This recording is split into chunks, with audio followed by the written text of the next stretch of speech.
Hello friends, this is Suman and welcome back on my channel science tutorial.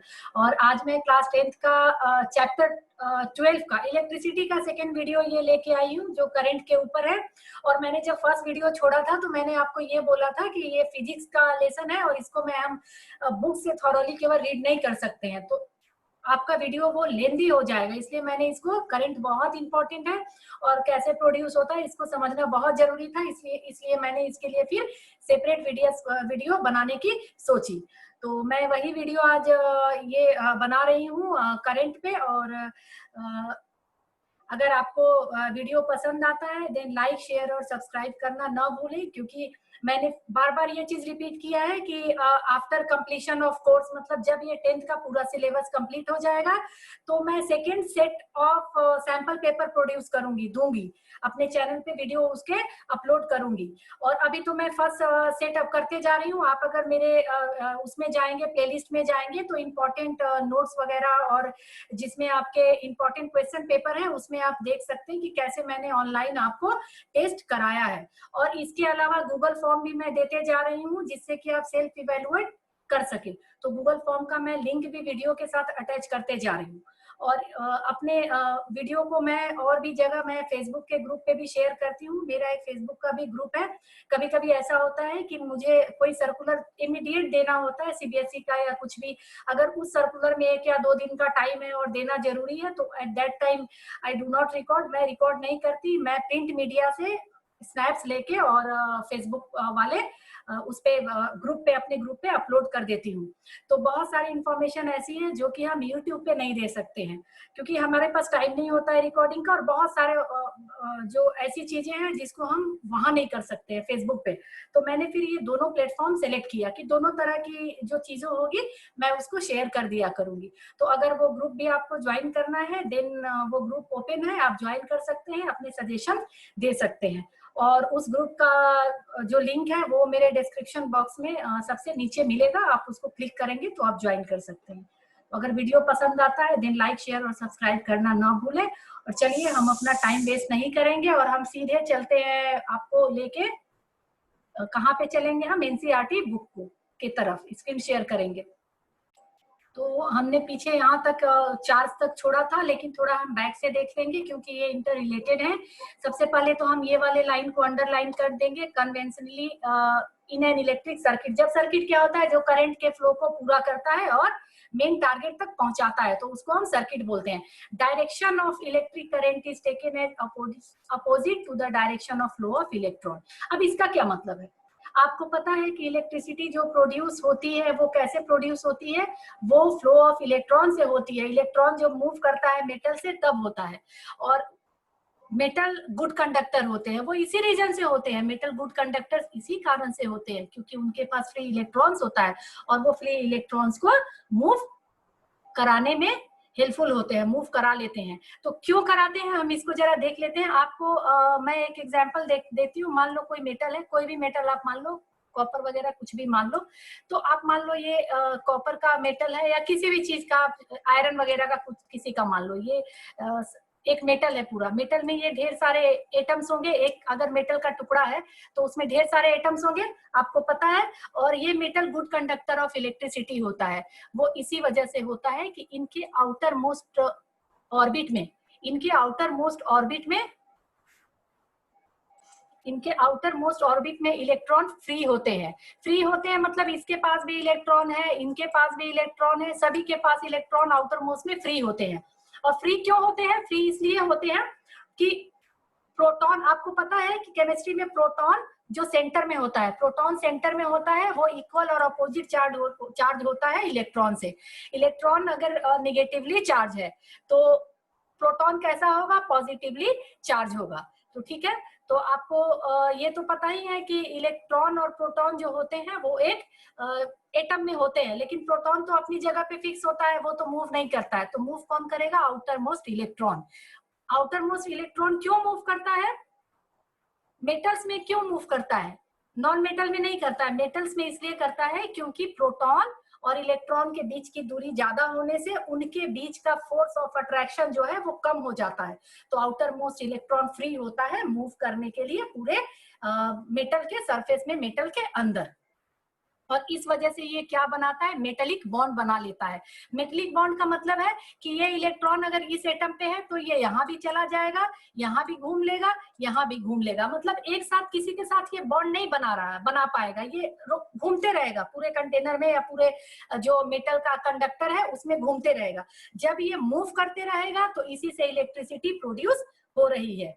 ठीक है, तो इसीलिए flow of electron को हमने क्या बोला, flow of electron is called flow of electron जो होता है उसको हम क्या बोल रहे हैं, इलेक्ट्रिसिटी बोल रहे हैं। मतलब फ्लो ऑफ इलेक्ट्रॉन मतलब फ्लो ऑफ चार्ज, क्योंकि एग्जैक्टली इलेक्ट्रॉन चार्ज पार्टिकल है, आपको पता है उस पे इलेक्ट्रॉन पे कौन सा चार्ज होता है, नेगेटिव चार्ज होता है, ये तो आपको पता है। तो फ्लो ऑफ चार्ज हम बोलेंगे। तो जब इलेक्ट्रॉन अगर इस साइड को मूव कर रहा है किसी मेटल वायर में, तो इलेक्ट्रिसिटी आपको उसके अपोजिट डायरेक्शन में इधर मूव करेगी। तो यही दिया हुआ है direction of electric current. Current का मतलब क्या है, करंट मतलब फ्लो ऑफ चार्ज। जब किसी भी चीज का फ्लो होता है तो उसको करंट बोलते हैं। अगर वाटर का फ्लो हुआ तो उसको वाटर करंट बोला, अगर विंड का फ्लो हुआ तो उसको विंड करंट बोला। तो इलेक्ट्रिक करंट का मतलब क्या है कि इलेक्ट्रिसिटी का फ्लो हो रहा है। ठीक है, इलेक्ट्रिसिटी का फ्लो क्यों हो रहा है, क्योंकि मूवमेंट ऑफ इलेक्ट्रॉन हो रहा है।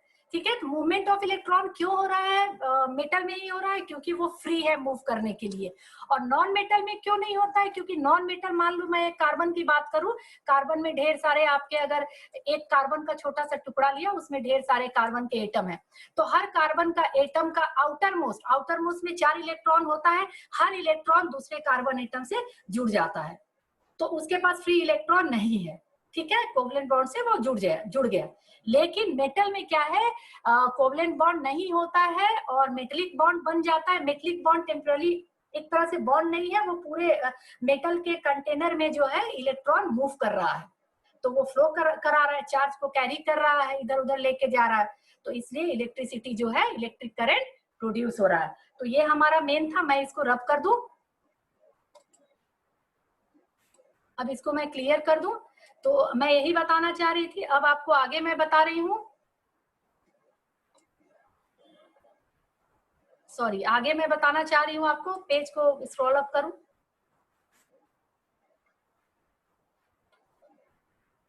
आगे हमारा है इफ अ नेट चार्ज, अब मैं इसको हाइलाइटर से दिखा दूं, if a net charge Q, मान लीजिए नेट चार्ज, कोई चार्ज क्यू है, क्यू चार्ज को हमने किस में बोला, क्यू में बोला, उसके लिए लेटर क्यू लिया। Flow across any cross section of a conductor, अगर किसी कंडक्टर के क्रॉस सेक्शन में फ्लो करता है, मान लीजिए मेरे पास कोई वायर है, कंडक्टर है, मैं इसको समझाने की कोशिश करती हूँ आप। तो मैं आपको दिखाना चाहती थी कि कैसे आपका जो है करंट को कैसे क्यू और ट्यू में हम बोलते हैं। क्यू मतलब flow of charge. Flow of charge क्या है, इलेक्ट्रॉन जब एक जगह से दूसरी जगह जा रहा है, इलेक्ट्रॉन निगेटिवली चार्ज है। तो मान लीजिए ये हमारा कोई मेटल का है, कंडक्टर है, हम वायर भी ले सकते हैं, ये भी कंडक्ट करता है, आपको पता है करंट इलेक्ट्रिसिटी इसमें आएगी, अगर आप सर्किट में डालेंगे तो इसमें आपको करंट फील होगा और आएगा और झटका भी लगेगा।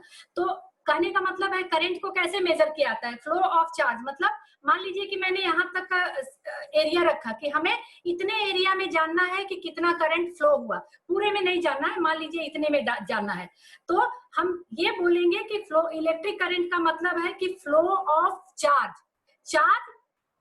कितने मिनट में, कितने सेकेंड में इसने इस एरिया को क्रॉस किया, कितने चार्ज ने आप देख सकते हैं कितने चार्ज ने इस गिवन एरिया को कितने टाइम में क्रॉस किया। तो ये हमारा इलेक्ट्रिक करंट, हम इसको निकाल सकते हैं। समझ में आ रही है बात कि ये गिवन आपका एरिया है और उसमें एक, मान लीजिए 1 सेकेंड की बात करो तो 1 सेकेंड में उस एरिया से कितना चार्ज निकला। तो जितना ज्यादा चार्ज निकलेगा कम टाइम में, उतना करंट ज्यादा प्रोड्यूस होगा। ये तो आपको पता है, क्योंकि ऐसे भी current is equal to Q by T. Q मतलब चार्ज डायरेक्टली प्रोपोर्शनल है आपके करंट के, तो जितना चार्ज ज्यादा जाएगा तो उतना करंट ज्यादा प्रोड्यूस होगा, और टाइम इनवर्सली प्रोपोर्शनल है। ठीक है, तो टाइम अगर बढ़ेगा तो हमारा करंट कम फ्लो करेगा। तो करंट का मतलब है कि कितने टाइम में कितना जो है चार्ज क्रॉस करता है एक एरिया को, और जितना ज्यादा चार्ज कम टाइम में क्रॉस करेगा ऐसे एक एरिया में, तो उसके पास उतना ही ज्यादा करंट प्रोड्यूस होगा। तो ये आपका बेसिक कॉन्सेप्ट है जिसके लिए मैंने आपको स्क्रीन शेयरिंग स्टॉप कर दिया था, फिर हम चलते हैं स्क्रीन शेयरिंग की तरफ। तो हमारा ये मुझे समझाना था, तो हमने ये देखा if a net charge q flow across any cross section of a conductor, मैं थोड़ा ऊपर कर लूं अपने आप को, then current I through the cross section is I is equal to Q by T। इसको मतलब इसका कॉन्सेप्ट लेना बहुत जरूरी है कि कैसे होता है ये। The SI unit of electric charge का SI यूनिट कूलॉम होता है, आपको पता है, which is equivalent to the charge contained in nearly 6 multiplied 10 to the power 8 electron. एक कूलॉम का कितना है? एक कूलॉम का मतलब है कि चार्ज कंटेन इन नियरली इतने इलेक्ट्रॉन में कितना चार्ज कैरी हो रहा है, उसको हम एक कूलॉम बोलते हैं। Understood? We know that an electron possesses a negative charge. Electron के पास इक्वल एंड अपोजिट चार्ज होता है प्रोटॉन के, ठीक है। तो निगेटिव चार्ज होगा और उसका आपको न्यूमेरिकल वैल्यू है 1.6 multiply 10 to the power minus 19 coulomb. Understood? ये तो आपको समझ में आ गया। नेगेटिव चार्ज होता है और इलेक्ट्रॉन ही कैरी करता है करंट को, और इलेक्ट्रॉन के डायरेक्शन से हम अपोजिट डायरेक्शन लेते हैं किसका? इलेक्ट्रिक करंट का। तो the electric current is express by unit called ampere. Electric current को हम एम्पियर में एक्सप्रेस करेंगे। तो आप 1 एम्पियर का बता सकते हैं कि 1 एम्पियर इज इक्वल टू, आप इसको कर सकते हैं कि flow of 1 Coulomb of charge in per unit time, या फिर 1000 रूट का फर्क है। और माइक्रो एम्पियर में -6 हो जाएगा। माइक्रो एम्पियर जो है उससे भी क्या हो जाएगा? छोटा हो जाएगा। And instrument called ammeter. Ammeter क्या करता है? मेजर करता है इलेक्ट्रिक करंट इन सर्किट में, इलेक्ट्रिक करंट में, ठीक है। एक सर्किट में कितना इलेक्ट्रिक करंट फ्लो हो रहा है, मतलब कितना चार्ज कितने सेकंड में या कितने मिनट में क्रॉस कर रहा है, उसको हम किससे करते हैं? अमीटर से करते हैं। It is always connected in series in a circuit through which is the current to be measured. और ये हमेशा किस में होता है? सीरीज में होता है, पैरेलल नहीं होता है, सीरीज में कनेक्टेड होता है। मतलब अगर एक सर्किट है तो उससे उसको सीरीज में कनेक्ट किया जाता है। ये आगे बताया गया होगा, बताया गया है, देखेंगे हम। So the diagram of a typical electric circuit comprising an cell, an electric bulb, an ammeter and a plug key. आप देखिए ये क्या है? सेल है, ठीक है। ये सेल है हमारा, ये पॉजिटिव टर्मिनल है, एक नेगेटिव टर्मिनल है, ठीक है। तो जब पॉजिटिव नेगेटिव टर्मिनल है, ये हमारा क्या है? ये जो बल्ब है और ये प्लग है, ये सेल है, और एमीटर को यहाँ पे ऐड किया हुआ है। तो आप देख सकते हैं यहाँ पे कि एमीटर को ऐड किया हुआ है। तो हमने ये देखा। अब करंट का ये फ्लो दिखा रहा है कि करंट का कैसे कैसे फ्लो होगा। A typical electric circuit comprising a cell, an electric bulb, an ammeter and a plug key. ये प्लग की है आपका। करंट का फ्लो यहाँ पे दिखा रहा है, ठीक है। from the positive terminal of the cell to the negative terminal of the cell, ठीक है। पॉजिटिव से नेगेटिव जा रहा है, सेल के पॉजिटिव टर्मिनल से नेगेटिव जा रहा है, cell to the negative terminal of the cell through the bulb and ammeter. आपने देखिए सर्किट पूरा करने के लिए ये पॉजिटिव से नेगेटिव जा रहा है। तो ये आपका पूरा आपका डायग्राम है इलेक्ट्रिक सर्किट का, और इलेक्ट्रिक सर्किट का आपको एमीटर का वगैरह का ये पूरा हो गया। एक एग्जांपल है, हम देखेंगे। A current of 0.5 ampere is drawn by a filament of N electric bulb. Electric bulb में एक फिलामेंट होता है, पतला पतला टंगस्टन का बना हुआ, जो ग्लो करता है। हीट करने पे वो ग्लो करता है, रेड हो जाता है। तो उसमें 10 मिनट्स का होता है। Find the amount of electric charge that flow through the circuit. तो वी आर गिवन, आई दिया हुआ है आपका, टी दिया हुआ है 10 मिनट्स, इसको हम सेकेंड में बदल लेंगे। और फ्रॉम इक्वेशन हमारा ये है, Q I is equal to Q by T, तो Q is equal to I by I multiply T. तो ये हो गया इक्वेशन, और उसमें पुट कर दिया तो हमारा इतना कूलॉम का जो है उसमें चार्ज फ्लो कर रहा है, तो निकल गया। अब आपका अगला है, what does an electric circuit mean. तो इलेक्ट्रिक सर्किट का मतलब होता है जो कि इलेक्ट्रिसिटी के पाथ को पूरा करे, तो that is called electric circuit. Define the unit of charge, unit of current. Unit of current आपने अभी मैंने आपको बताया, यहाँ पे बताया था ampere. Unit called the electric current is express by unit called ampere. तो 1 एम्पियर इज इक्वल टू कि 1 कूलॉम का चार्ज 1 सेकेंड में फ्लो करे तो वो 1 एम्पियर हो जाता है। Calculate the number of electron constituting 1 coulomb of charge. तो इसको भी आप कर लेंगे, नंबर ऑफ इलेक्ट्रॉन आपको निकालना है और 1 कूलम्ब ऑफ चार्ज निकालना है। तो इसको भी हम, तो इसके लिए आपने देखिए यहाँ पे है कि 1 कूलम्ब का कितना नंबर ऑफ इलेक्ट्रॉन उसमें होता है, इक्विवेलेंट टू 6 × 10⁻18 इलेक्ट्रॉन।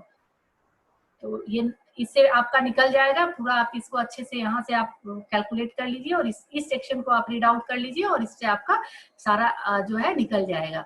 तो फिर से वही बात, अगर वीडियो पसंद आए लाइक शेयर और सब्सक्राइब करना ना भूलें। अब मैं अगले वीडियो में आपको ले आऊंगी flow of charge inside a wire, ये कैसे होता है, और इलेक्ट्रिक पोटेंशियल और पोटेंशियल डिफरेंस का थोड़ा सा बताऊंगी।